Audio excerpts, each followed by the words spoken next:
Thank you sir, thank you. Okay, so last class में हम लोग क्या डिस्कशन किए थे?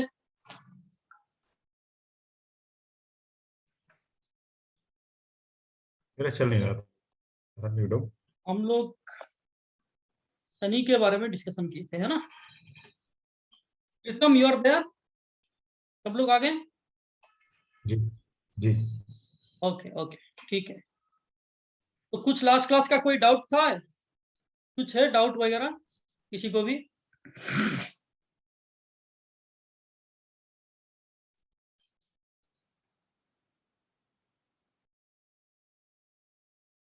चलिए ठीक है, अभी ये क्लास के ऊपर हम थोड़ा बात करेंगे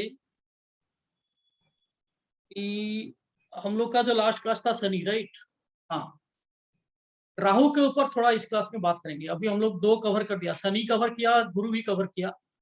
अभी राहु के ऊपर आज डिस्कशन होगा, उसके बाद में हर प्लैनेट के ऊपर एक एक डिस्कशन होगा, ठीक है? तो राहु क्या है? जैसे आपको मैंने फर्स्ट क्लास में थोड़ा ग्लिम्सेस दिया था राहु के बारे में, कि राहु जो है ये हमारा फर्स्ट सोच जब आता है, कोई भी कार्य हम करते हैं कभी भी इमीडिएट जो इंस्टिंक्ट आता है उसी को राहु बोलते हैं। वो राहु का सोच है, समझ रहे हैं आप? अभी क्योंकि राहु बड़ा इल्यूजन प्लैनेट है, इल्यूजन करता है, कंफ्यूजन करता है, भ्रमित करता है। तो आपको सर्वभानु का स्टोरी मैंने बता दिया था, है ना? सर्वभानु का स्टोरी क्या बोल रहे हैं? 3 तो देने के लिए सर, हाँ, तो ये नहीं देने के सिर्फ please please mute, please mute, please mute, disturb हो रहा है।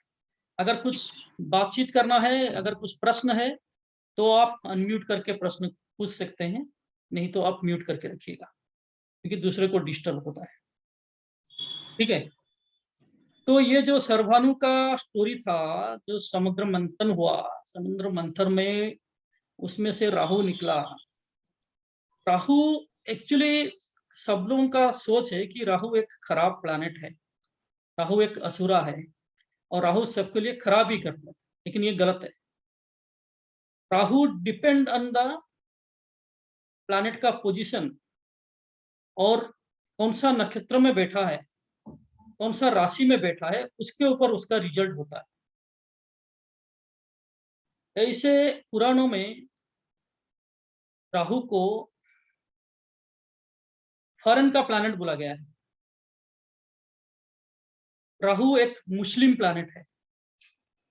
ऐसे भी मुस्लिम जो धर्म है, ऐसे कहा जाता है कि मुस्लिम धर्म, ये जो ऋषि है हमारा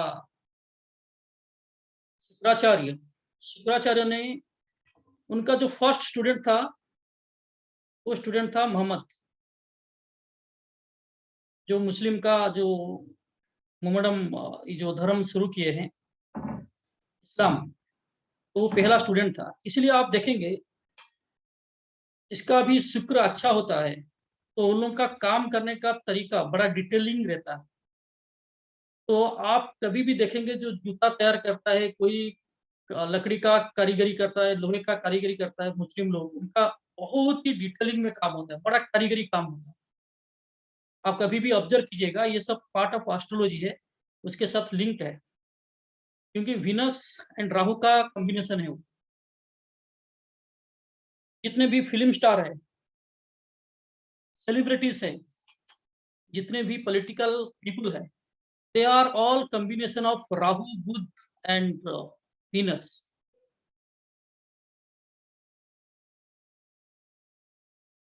पॉलिटिशियन को प्योरली शास्त्र में राहु बोला गया है। जिसका राहु अच्छा है तभी वो पॉलिटिशियन हो सकता है, क्योंकि राहु क्या है ना, छल कपट करता है।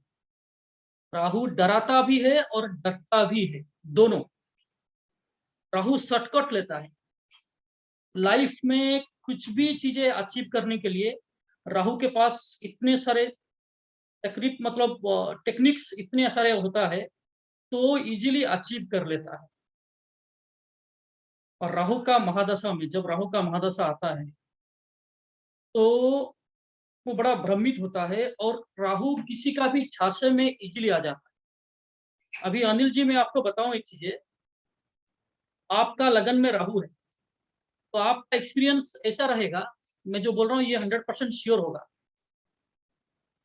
आपका लाइफ में एक्सपीरियंस ऐसा होगा कि आपके साथ बहुत चीटिंग हो रहा है, क्योंकि राहु भ्रमित करता है और किसी का भी झांसे में जिसका लगन में राहु होता है वो बड़ा मेहनत करके पैसा कमाता है और उसका पैसा दूसरे लोग खा लेते हैं।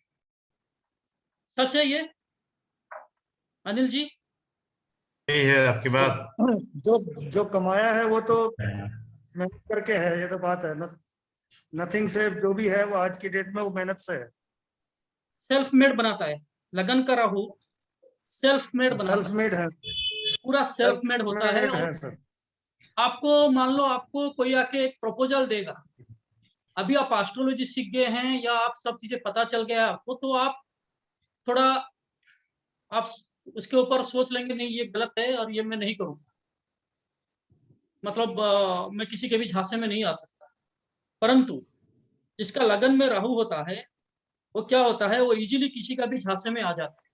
कोई आके आपको एक प्रपोजल देगा कि अनिल जी चलिए ये काम करते हैं, ये बहुत ही बढ़िया होगा और ये आप में बहुत बेनिफिट देगा, तो आप उसका झांसे में आके वो काम शुरू कर लेंगे, परंतु वो आपको धोखा देगा। सही बात है। उसका रीजन ये है कि राहु बड़ा भ्रमित रहता है और आपका राहु का जो 7th हाउस में केतु आ जाता है। तो केतु क्या आ जाता है, केतु एक छुपा हुआ प्लैनेट है और आपका पार्टनर आपको सारी चीजें ट्रांसपेरेंट नहीं होगा, सारी चीजें आपको छुपाएगा। और उसमें जिसका लगन में राहु होता है वो कभी भी पार्टनरशिप नहीं करना चाहिए, ये थंब रूल है। ये कोई भी जो ज्योतिष आपको नहीं बताएंगे लेकिन मैं आपको बता रहा हूँ, ये थंब रूल है। अगर लगन में राहु है तो आप पार्टनरशिप मत कीजिए, जब भी आप पार्टनरशिप करेंगे आपको धोखा होगा। अकेले ही करना चाहिए। कभी भी नहीं करना चाहिए। जो हमारे इस ग्रुप में दूसरे अनिल जी हैं उनका भी लगन में राहु है क्या? सर सही कह रहे हैं आप भी, नाम के अकॉर्डिंग, राशि के अकॉर्डिंग उसी में है। अच्छा। और आपका भी है लगन में राहु? सर मुझे तो क्लियर पता नहीं इस बारे में, नहीं, लेकिन मैं सीख रहा हूँ थोड़ा थोड़ा, तो कुछ चीजें पता नहीं, चल आप गई हैं। ये वीडियो बार बार देखेंगे तो आपको फ्यूचर में बड़ा काम आएगा, क्योंकि मेरा जो रिसर्च है ना बड़ा यूनिक है और ये जी चीजें नॉर्मली आपको मिलेगा नहीं। ये कोई भी चीजें में इजीली नहीं मिलने वाला चीजें हैं जो मैं आपको पढ़ा रहा हूँ। जी जी जी जी, ये वो तो आप सही कह रहे हैं। आउट ऑफ बॉक्स सोचता है राहु। लेकिन सर ये मतलब कहना चाह रहा हूँ, हम्म अरे मैं सर आपसे कहना था सर, मेरी कुंडली तो सर बनी नहीं है और मेरी डेट ऑफ बर्थ भी क्लियर नहीं है, तो कैसे पता करे कि किसमें किस राहु चल रहा है या नहीं चल रहा है? तो वो ये मैं नाम से आपको हो मैं सकता है क्या? वो एडवांस क्लास में आएगा। कुंडली जी जिसका नहीं है तो अप्रोक्सीमेटली अगर उसका टाइमिंग पता होता है तो कुंडली बनता है, उसका एक टेक्निक होता जी, है, वो हम बताएंगे बाद अच्छा में। वो बड़ा बहुत जी, एडवांस, मतलब एडवांस का एडवांस क्लास में। ठीक है। अच्छा जी जी, ठीक सर ठीक। तो राहु जो है ना ये एक फॉरेन प्लैनेट इसको बोला गया है। क्यों फॉरेन प्लैनेट बोला गया है, मैं एक छोटा सा एक्सपीरियंस आपको बताना चाहता हूँ। अनिल जी जिसका लगन में राहु है मैं उनको पूछना चाहता हूँ। अनिल जी आपको जी कभी ऐसा होता है कि आप दिन दुनिया के बारे में थोड़ा कम नॉलेज रहता है, मतलब अभी मान लो कोई भी रिचुअल्स हो या कभी भी कुछ जो ट्रेडिशनल चीजें किया जाता है उसके ऊपर थोड़ा आपको थोड़ा समझने के लिए आपको थोड़ा प्रॉब्लम होता रहेगा डेफिनेटली। जी, सही कह रहे हैं, सही सही बात। जी उसका रीजन ये है कि राहु जो है ना ये फॉरेन प्लैनेट बोला गया है। तो जी दुनिया का जो चल रहा है, समाज में जो चल रहा है उसका बाहर वाला प्लैनेट, उसका सोच थोड़ा बाहर है और उसका सोच इतना अच्छा है, मतलब इतना डिफरेंट है जो नॉर्मल लोगों को समझ में नहीं आए। आउट ऑफ बॉक्स थॉट है। राहु इतना प्लानिंग करता है, जिसका लगन में राहु होगा वो इतना प्लानिंग करेगा लेकिन एग्जीक्यूशन कर नहीं पाएगा क्योंकि उसका पैर नहीं है। वो स्टोरी मैंने आपको बताया था जो समुद्र मंथन हुआ था, जी जी तो उसमें जो सर कट हो गया, जो सर्वभानु करके एक राक्षस थे और उन्होंने जो अमृत पी लिया था, जो 2 बूंद जो अमृत ले लिया था, तो इसलिए वो मतलब जब श्रीहरि ने उनका सुदर्शन चक्र में उनका सर और धड़ को अलग कर दिए, तो ऑलरेडी वो 2 बूंद ले चुके थे। इसलिए वो अमर हो गए। और ये चीजें खाली इंडिया में नहीं, इसका स्टोरी ऑल साउथ ईस्ट में है। आप अगर कंबोडिया चले जाओगे, आप अगर थाईलैंड जाएंगे, आप कोई भी साउथ ईस्ट कंट्री में जाइए जहां इंडिया रूल किया था किस जमाने में, जब हमारा इंडिया में चोला वंश था, चोला करके एक वंश था, तो चोला करके वो साम्राज्य जो था ये साउथ का है, तमिलनाडु का। हाँ, उसी टाइम में इंडिया वाज नॉट ओनली अभी जो देख रहे हैं आप वो नहीं है। India, Afghanistan, Pakistan, Nepal, Myanmar, then Thailand, Cambodia, Indonesia, ये सारे चीजें इंडिया के अंदर था। और ये जो समुद्र मंथन हुआ था वो इंडोनेशिया के पास हुआ, ठीक है। और आज भी आप अगर थाईलैंड जाते हैं, सुवर्णभूमि एयरपोर्ट में आप जब उतरेंगे तो आप देखेंगे सुवर्णभूमि एयरपोर्ट में थाईलैंड बैंकॉक में एक बहुत ही बड़ा स्टैचू है। भगवान श्रीहरि सुदर्शन चक्र, देखिए वो स्टैचू बहुत बड़ा है, और दोनों तरफ से, एक तरफ से असुरा और एक तरफ से देवता, और उसको वो जो वासुकी अपना जो नाग है उसको पकड़ के समुद्र मंथन करने का एक बहुत ही बड़ा स्टैचू है। मतलब इतना बड़ा है वो एक करीब करीब ये अप्रोक्सीमेटली 100 मीटर तक ये कवर कर। तो मैं एक बार फ्लाइट में एक मोंक से मिला, एक बुद्धिस्ट मोंक तो थाई का, तो मैंने उनको पूछा ये स्टोरी क्या है, आपका इधर क्यों ये स्टैचू है, ये समुद्र मंथन का, ये तो इंडिया का स्टोरी है, ये इंडिया का माइथोलॉजिकल पुराणों में हमारा है, तो आपका इधर क्यों है। तो उन्होंने मुझे बताया कि ये हमारा स्टोरी है, ये इंडिया का नहीं है, ये चीजें हमारा इधर भगवान का स्टोरी है। आज भी थाईलैंड में, कंबोडिया में लोग सोचते हैं कि ये जो रामायण ये सब चीजें उनका कंट्री में हुआ था। कुछ लोग ऐसा भी उनका सोचना है, वो सोचते हैं कि ये थाई का हिस्ट्री है, परंतु वो जानते हैं Hindus are came from India only, ठीक है। आप कंबोडिया में भी जाएंगे, उनका जो सर एक जगह में रख के पूजा करते हैं जो राहु को। थाईलैंड में भी वो मार्केट में आप जाएंगे, वो था जो राहु का मुंडी है वो बेचते हैं, लकड़ी का, वो बढ़िया डिजाइन कर। तो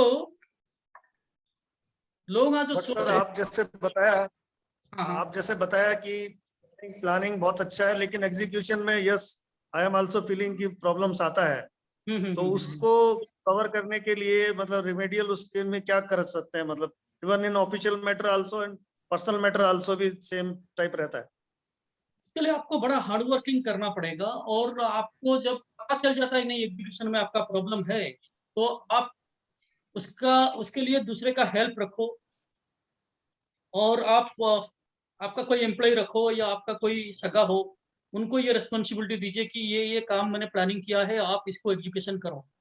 क्योंकि लगन में राहु होगा ना, एग्जीक्यूशन का प्रॉब्लम होगा। और लगन में राहु और एक चीज प्रॉब्लम देता है, आप बड़े मेहनत करके, बहुत ही अच्छा मेहनत करके जाएंगे एक प्रोजेक्ट को, जस्ट एंड में ही आप बैकआउट हो जाएंगे।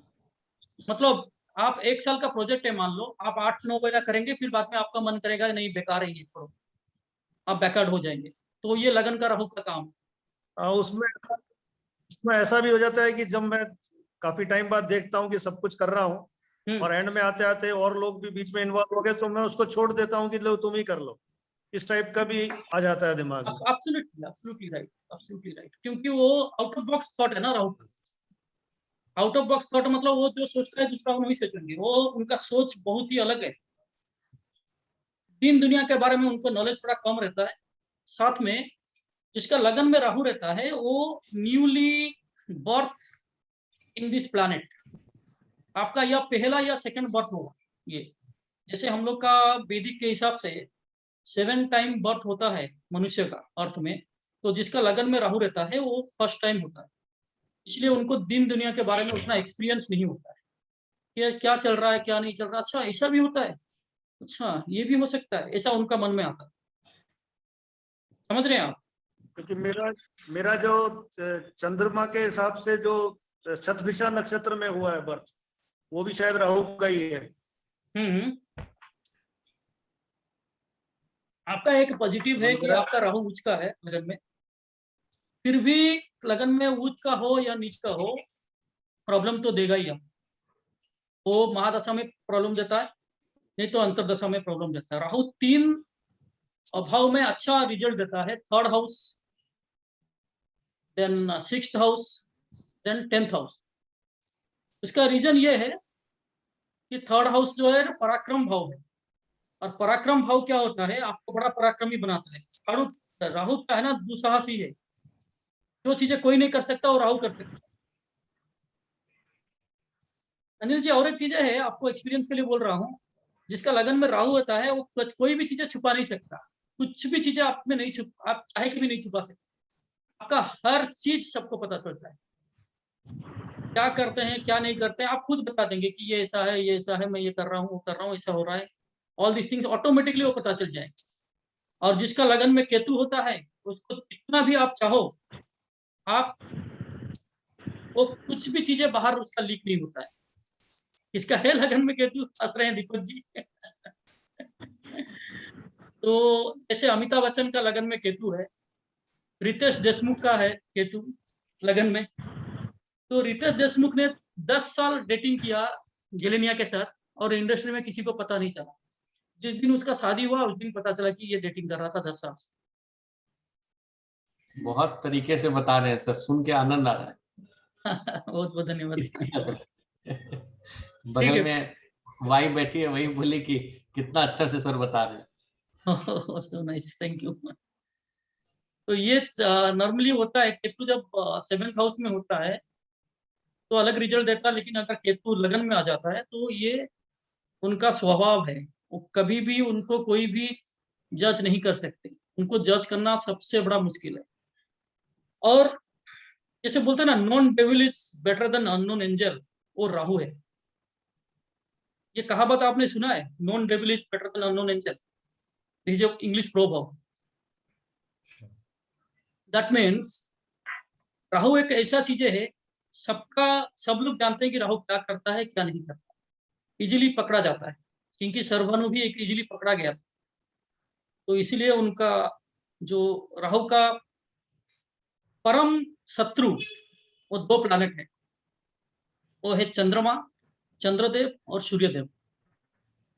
राहु जहां बैठे थे उनके जस्ट बगल में एक तरफ चंद्रमा और एक तरफ सूर्य बैठे थे। तो सूर्यदेव और चंद्रदेव ही भगवान श्रीहरि को बता दिए कि ये राक्षस है, ये देवता नहीं है, और ये निरूपिया है। तो इसीलिए जो मोहिनी भी एक अवतार है, एक ऐसा अवतार नहीं दे रहे। हाँ, जब मोहिनी रूप में जब वो अमृत दे रहे थे भगवान श्रीहरि, उसी टाइम में वो पकड़ा गया। इसलिए एक श्रापित है ये काइंड ऑफ की राहु का एक्टिविटी जिसके साथ ज्यादा होगा, वो कभी भी कोई चीजों में छुपा नहीं सकता, कोई भी चीजों में इजीली सक्सेस नहीं मिलता, बड़ा स्ट्रगल करना पड़ता है। और एक चीज है, आपको आगे जाके मैं पढ़ाऊंगा, रेट्रोग्रेड, उसको बोलते हैं बकरी ग्रह। राहु और केतु हमेशा उल्टा चलते हैं, उनका चाल ही उल्टा। उसको बहुत सारे विद्वान बोलते हैं बकरी, ऑटोमेटिक बकरी, लेकिन मैं ये कहता हूं कि उनका चाल ही ऐसा है, वो बकरी नहीं बोल सकते, उनका चाल ही उल्टा है। अभी क्या है, सारे प्लैनेट जब अपना अर्थ के नजदीक आ जाते हैं तो बकरी बन जाते हैं। असल में क्या होता है, वो उल्टा नहीं चलती, लेकिन दिखता उल्टा है। उसका रेट्रोग्रेड का और एक टॉपिक है, मैं आपको पढ़ाऊंगा बाद में। परंतु ये चीजें आप ध्यान में रखो कि राहु और केतु ये हमेशा रेट्रोग्रेड रहता है। रेट्रोग्रेड का मतलब उल्टा चलना। हमारा जो ऑर्बिट है सौरमंडल में, आप सब जानते हैं कि सूर्य वो एक ही जगह में है, वो कहीं नहीं घूमते, वो स्थिर है, और बाकी सारे प्लैनेट उनके चारों तरफ चक्कर काटते हैं। ठीक है, परंतु राहु एंड केतु वो उनका चाल उल्टा है। इस जो चाल में ये लोग जा रहे हैं, दूसरा प्लैनेट जा रहे हैं जो पाथ में, इनका पाथ उल्टा पाथ है। तो इसको आप रेट्रोग्रेड का एक मान्यता दिया गया है, परंतु अगर आप लॉजिक थोड़ा लगाएंगे कि ये रेट्रोग्रेड नहीं, उनका चाल ही उल्टा है। तो आप देखेंगे अभी एक्चुअली क्या ना, ये दूसरा कंप्यूटर है, इसमें वो इमेज है नहीं, मैं आपको थोड़ा समझा देता हूँ कि exactly Rahu and Ketu scientifically क्या है। अभी हमारा मान लो मिडिल में सूर्य है, उसके बाद में आप लोग जानते हैं कि जो सूर्य से सबसे नजदीक प्लैनेट कौन सा है? Anybody can say? सूर्य से सबसे नजदीक प्लैनेट कौन सा है? मरकरी। Yes, absolutely. उसके बाद में विनस, उसके बाद में अर्थ है। ठीक है, तो ये तीनों प्लैनेट को मान लो, ये अभी अर्थ से जो ये दो प्लैनेट है venus and mercury, these are all inner orbit planet, इनको बोला जाता है। इनर ऑर्बिट मतलब अर्थ से इनर ऑर्बिट, अर्थ से ये लोग अंदर है। ठीक है, अभी अर्थ से बाहर बाकी जो है जुपिटर, सैटर्न, मार्स, ये सब अर्थ से बाहर है। ठीक है, तो उसको बोलते हैं आउटर ऑर्बिट। एक टर्मिनोलॉजी आप याद रखिए, ये बड़ा काम आने वाला है आगे जाके। एक है इनर ऑर्बिट और एक है आउटर ऑर्बिट। मतलब धरती से बाहर वाला जो पाथ में जो प्लैनेट घूम रहे हैं उसको बोलते हैं आउटर ऑर्बिट। अर्थ से अंदर वाला जो प्लैनेट घूम रहे हैं सूर्य के चारों तरफ जो पाथ में, उसको बोलते हैं इनर ऑर्बिट। ठीक है, इसके अलावा हमारा जो अर्थ है, अर्थ के चारों तरफ चंद्रमा घूम रहा है, राइट?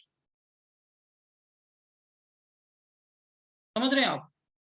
तो जब चंद्र और अर्थ भी घूम रहा है, अर्थ भी चारों तरफ घूम रहा है। मैं आपको इमेज दिखा नहीं पा रहा हूँ अभी, नहीं तो मैं आपको थोड़ा, आप इमेजिन कीजिए कि सूर्य एक जगह में स्थिर है, उसके बाद में मरकरी है, उसके बाद में आपका वीनस है, उसके बाद में अर्थ है। तो सब सूर्य के चारों तरफ चक्कर काट रहे हैं। उसी टाइम में चंद्रमा भी अर्थ के चारों तरफ चक्कर काट रहा है। ठीक है, तो जब अर्थ के चारों तरफ चंद्रमा चक्कर काट रहा है तो कहीं ना कहीं उनका एक मतलब दोनों के बीच, दोनों के जो ऑर्बिट के बीच एक क्रॉस आएगा। कहाँ क्रॉस आएगा? क्योंकि अर्थ घूम रहा है सूर्य के चारों तरफ और चंद्रमा घूम रहा है अर्थ के चारों तरफ, तो एक कट आएगा, एक क्रॉस आएगा, एक मिलन होगा एक जगह में दोनों ऑर्बिट का। तो जो नॉर्थ में जो ऑर्बिट मिलन हो रहा है उसको नॉर्थ नोड बोलते हैं, वेस्टर्न एस्ट्रोलॉजी में उसको नॉर्थ नोड बोलते हैं, और साउथ में जो होता है उसको साउथ नोड बोलते हैं। तो आप याद रखिए ये terminology, south node, north node. तो नॉर्थ नोड होता है वो राहु है, और जो साउथ नोड होता है वो केतु है। कल अगर आप वैदिक एस्ट्रोलॉजी का एक बड़ा एस्ट्रोलॉजर बन जाएंगे, आप सब यूरोप जाएंगे, फॉरेन जाएंगे, कहीं भी जाएंगे, तो ये टर्मिनोलॉजी आपको पता होना चाहिए। यूरोप में जब आप कोई भी कुंडली कंसल्टिंग करने के लिए जाएंगे तो डेफिनेटली आप ये सब चीजें को पता होना जरूरी है, ताकि आप समझा सकें उन्हें। What is Rahu, what is Ketu. हम लोग राहु और केतु को एक भगवान या एक देवता के रूप में देखते हैं, परंतु एस्ट्रोलॉजी, वेस्टर्न एस्ट्रोलॉजी में इसको नॉर्थ नोड और साउथ नोड बोलते हैं। और एक चीज है, राहु जो है ये भगवान श्री हरि का ही एक अवतार है। आपने वो 10 अवतार तो जानते होंगे भगवान विष्णु का, उसमें से एक अवतार है बराह अवतार। जो बराह अवतार है वो ये राहु का ही अवतार। और ये सब क्यों बनाया है श्री कृष्ण भगवान विष्णु जी ने? क्योंकि अगर ये नहीं बनाएंगे तो जो गलत करता है तो उनको दंड कैसे मिलेगा। इससे एक एस्ट्रोलॉजी में एक कोटेशन है, शनि बद राहु। इसका मतलब यह है राहु शनि के तरह चलता है या शनि का इंस्ट्रक्शन से चलता है। अभी मैंने आपको लास्ट क्लास में पढ़ाया था कि शनि क्या है? दंड नायक है, पनिशमेंट देता है, न्यायाधीश है। तो किसके थ्रू देगा? वो देगा राहु के थ्रू, केतु के थ्रू। वो दोनों आप सोच लीजिए कि उनका रिप्रेजेंटेटिव है। आप ये सोच लीजिए कि ये जज है और वो लोग पुलिस है। Like that way you have to, आपका इमेजिनेशन उसके हिसाब से आपको उसको कनेक्शन करना पड़ेगा।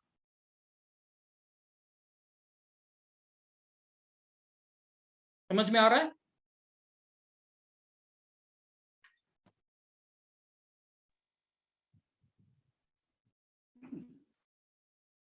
अभी 5 मिनट में ये खत्म हो जाएगा, अभी रिस्टार्ट करना पड़ेगा फिर से, तो 40 मिनट का हो गया।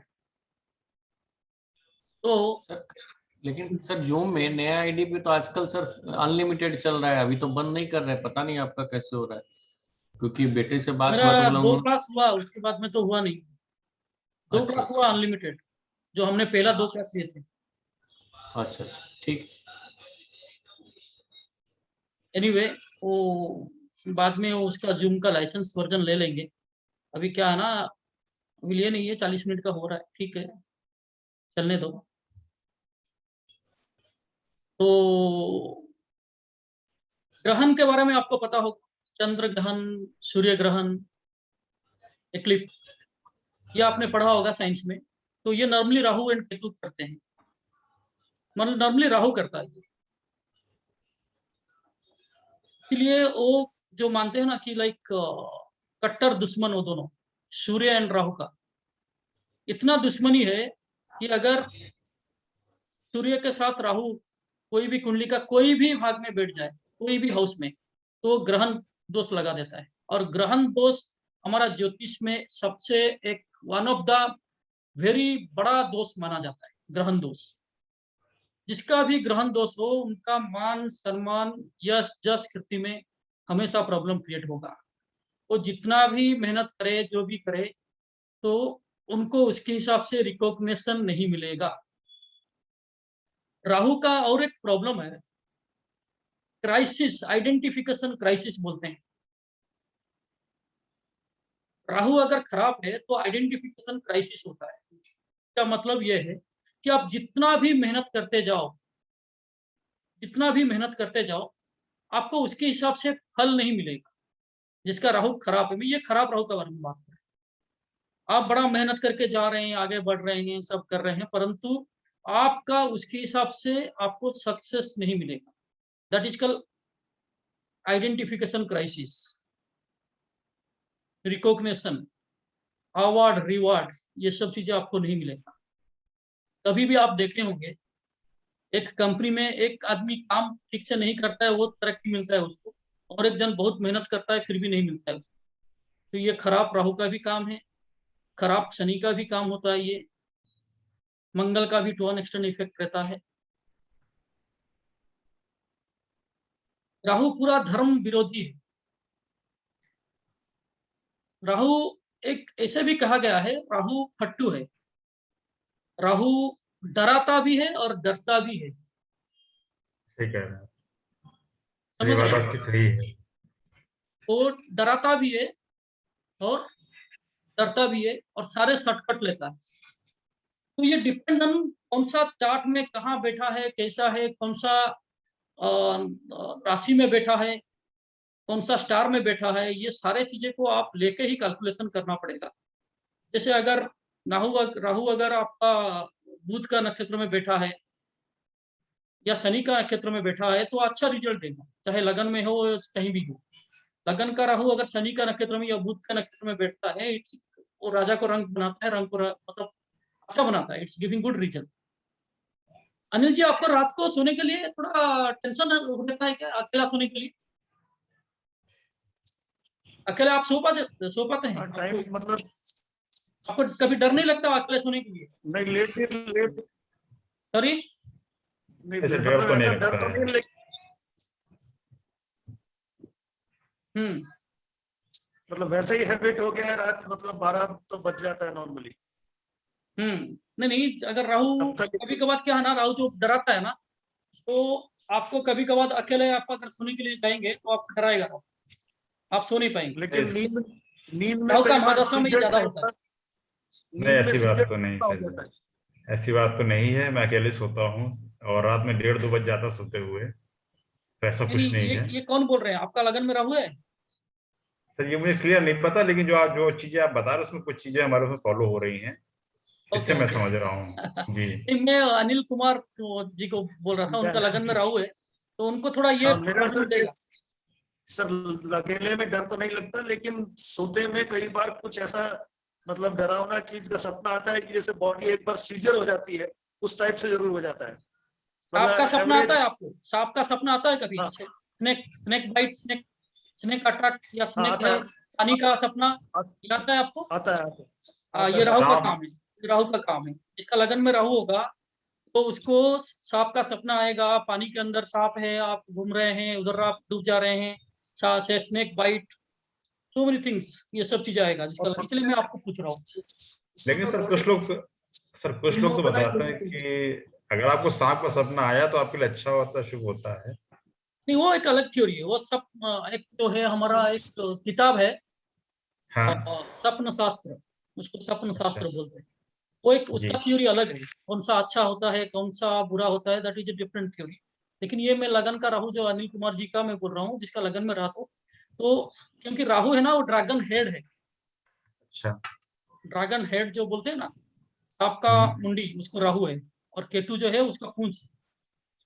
राहु का सबसे बड़ा बढ़िया रेमेडी ये है कि आप मेडिटेशन करो। आप अच्छा अगर जी। मेडिटेशन करेंगे हम्म। तो राहु आपको बढ़िया रिजल्ट देगा। हमारा जो ये ऑक्सीजन जो हमारा हेड में जाता है, जी। अगर राहु का महादशा आएगा तो आपको ऑक्सीजन अच्छे से नहीं मिलेगा, क्योंकि ये जो है ना आपका बॉडी का रिएक्शन, आपका जो ये आउटर बॉडी का जो आपका ऑरा है, वो ऑरा को खराब करता है Rahu.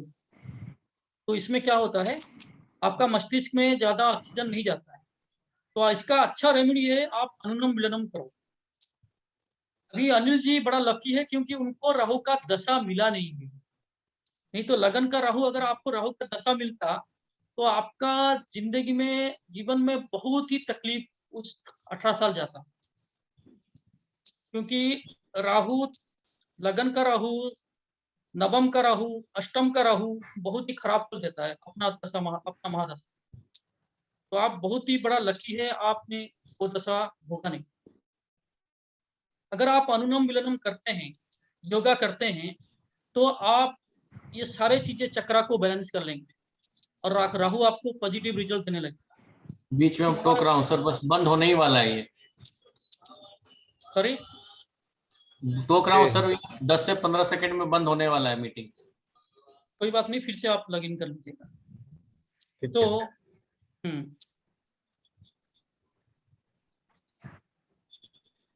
This is all about Rahu का जो काम है। मेडिटेशन कीजिए आप। ये जितना भी टेक्नोलॉजी देख रहे हैं, ये जितना भी कंप्यूटर है, इंटरनेट है, ये सब राहु है, और इसके कारण ही